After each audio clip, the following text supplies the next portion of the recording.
Hi Aquarius, welcome to your reading. If you guys are new to the channel, I do timeless readings, which means that whenever you find this video is when you're meant to hear the messages within it. And in case you subscribe, I upload my new videos for Leo and Aquarius on Fridays. So, I do want to let you guys know, in case you're interested, the deck that I'm using today is called the Sun and Moon Tarot. And as always, if you're interested, my information is in the description below. Like I said, if you're interested in getting a personal reading. But I do just want to give you guys a heads up that sometimes the cards like to flip over in the deck. I do see them. However, I only take cards that jump out like these ones have. And usually if they jump out in groups that are too big, I'll go ahead and put them back in and continue shuffling. But my goal here is to get you guys roughly 8 or 9 cards, and then we can get started. And with that, we have all 8 cards, so we can get started. Oh, we actually have another 9th card. So, Aquarius, before we get started, I do just want to remind you guys that in case you enjoy the reading, the best way to let me know is by leaving a like or a comment. But your overall energy here is the world. Now, the world is a very, very, very powerful energy because it talks about ending out cycles. So I think that for a lot of you guys, you're really entering a period here where, you know, I'm getting the phrase, no more Mr. Nice Guy. Like, you guys want things to happen and you want them to happen quickly. So you've really entered into this energy where, how should I say, things are moving different. They're flowing. They're not so jagged and square anymore. So it's like you guys are really trying to harness the universe, the energy of the universe, and use it in a way that is beneficial for you. So you're working with the energy instead of working against it, right? You know, Aquarius get a lot of bad reputation for being rebels without a cause or whatever, but I feel like right now you guys are really just trying to not like conform or anything, but you're not trying to swim upstream so much. You're trying to sort of harness the power is the best way that I've explained it so far. And with the universe card, like, the universe is also known as the world. In this particular deck, it's called the universe. You're exiting out huge cycles in your life, and you're opening up a new chapter. Because the World card is the last major arcana of the tarot, and it's followed by the Fool card, which is the very first. But I'm seeing some very interesting things, because we have the Seven of Pentacles in reverse, and then we have the Princess of Pentacles. So, first, this makes me feel like you guys are in a weird spot right now. Perhaps you feel a little bit disenfranchised, or maybe like dismotivated or unmotivated, you know, because you're not really exactly where you would like to be, especially if this has to do with work, because this energy here screams work to me. With this Seven of Pentacles in reverse, it feels like you guys are not receiving what you're putting out, right? I was talking about working with the energy and manifesting and sort of harnessing the power of the universe. Here, I'm not getting that kind of energy. I feel like you guys are really trying to swim upstream, and as a result, you're not getting very far, and you're spending 10 times as much energy, right? And I feel like because you're not really in a happy environment, or like, I shouldn't say that, but like in an ideal environment for getting work done, it feels like you guys are sort of wasting time feeling like trying to get things to feel right or comfortable in order to do that.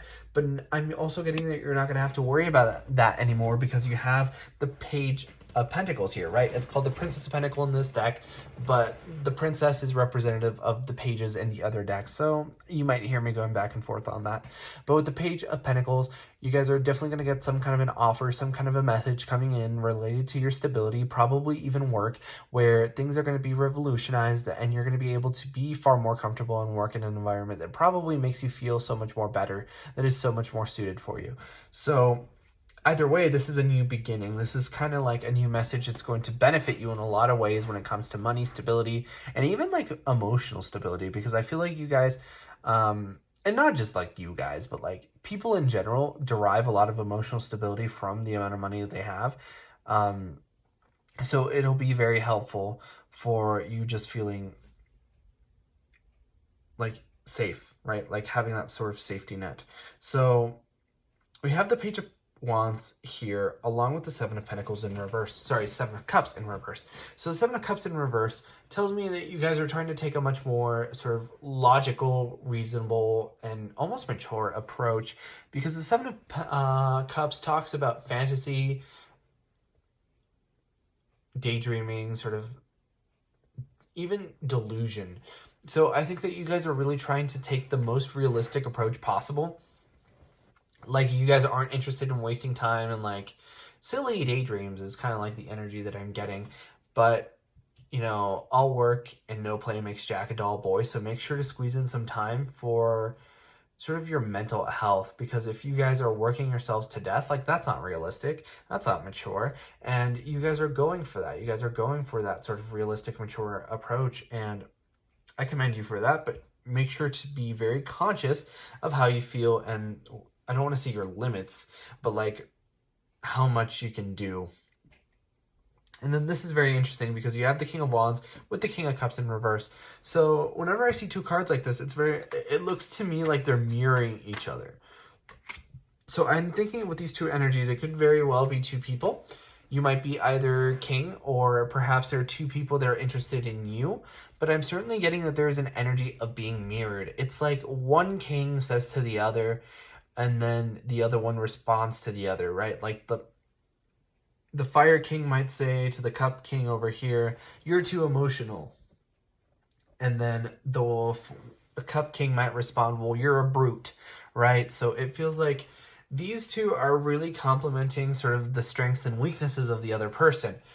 So it feels like you are trying to reach some kind of a balance between these two kinds of personality types within yourselves.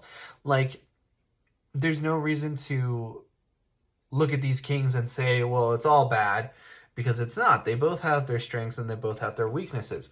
So if you're able to get, for example, the passion, the drive, and the motivation and the ability to get things done from the King of Wands, and sort of get some of those other qualities from the King of Cups, which involve like emotional maturity, you know, empathy, sympathy, being able to understand how other people feel, right? So like all those things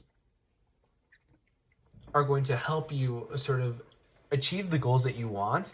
And I feel like perhaps because this king is in the upright and this king is in the reverse, you might have to deal a little bit more with these emotional aspects of yourself.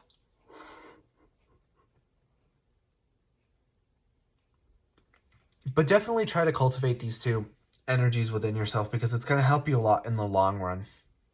Because I see this Emperor card. So a couple things with the Emperor card. For one, it's representative of the astrological sign of Aries, so that might be relevant to some of you guys. You may be dating an Aries. I'm getting very strongly. Some of you guys might have your eyes on an Aries. You might have an Aries coworker that's been helping you out a lot lately. This, that, or the other, right? But with the Emperor, it may also be strong twin flame energy, right? And the thing about the Emperor is that he is the king of kings. So he has those, that like emotional intelligence of the King of Cups, as well as like that fiery passion of the King of Wands, right? And on top of those two qualities, he has the intelligence of the King of Swords with the physical stability of the King of Pentacles, right? Like, this person has it all. They've invested time in themselves. I'm hearing the number 38. So you might be dealing with somebody who is 38, and I'm feeling somebody like giddy right now, like, oh, like that's my situation. So that's very exciting, certainly if it's for you. But I'm getting that with this Emperor card, you guys should try to really ascend to the level of the Emperor as much as possible. Right, and it all depends on like what kind of energy you associate yourself with. Like, do you identify more with the Emperor? Do you identify more with the Empress? It doesn't really matter. Just know that like now is the time for cultivating these skills and qualities within yourself. And then with the Ten of Cups, 10 of Pentacles. Whenever I say cards like that, I always think like, is that important? Did I just like mess up, or is that not a coincidence? And I personally don't really believe in coincidences. And the Ten of Wands to me feels like you guys might be a little bit worried that you have to do all the work. Trust me when I say that you don't. You probably have a very good support system that you can use to rely on, and that'll help you a lot when you're trying to achieve these kinds of goals. And then the Ten of Cups is sort of that emotional fulfillment, along with this stability, like this fulfillment of stability. I think that a lot of you guys are, how should I say, creating like a more ideal home environment. So I feel like for some of you guys, I'm seeing like an extra room dedicated to like art or hobbies or like toys or whatever, like where you have something that suits your interest that makes you happy. But with this Ten of Wands, Ten of Cups, sorry, I mentioned the Ten of Wands again. I feel like you guys feel like it's your responsibility to get there. Like I said, use your support system, especially if you have like a spouse or a partner or whatever. Like I'm sure that they will be more than happy to help you as much as they can to achieve this ideal home environment with you. And I'm looking at these two people, and notice that there isn't a house here. They're hugging a tree. Like a home can be whatever you want it to be. The home is like where you and me meet together. But either way, with this strength card, I'm seeing that you guys have the strength to get there. The strength is also representative of Leo, which happens to be a fire sign, such as these two signs, which are Aries and Leo, are both fire signs. And you happen to have the King of Wands here, which is representative of fire signs. Fire signs being Aries, Leo, and Sagittarius. And then you have the King of Cups, which is Cancer, Scorpio, Pisces. So for some of you guys, any of those signs might be important in your situation. I know that I literally just said half the zodiac. But basically what you need to know is that you have the strength to get here, and you will get there. So Aquarius, that was your reading first time around. If you guys enjoyed, please leave a like or a comment, because it really helps out the channel, and I personally really love to know if these readings resonate with you guys. But like I said before, I upload my new videos for Leo and Aquarius on Fridays. But in the meantime, you guys are more than welcome to watch any of my other timeless readings that I have up on the channel. And with that being said, I hope to see you guys next time for your next reading.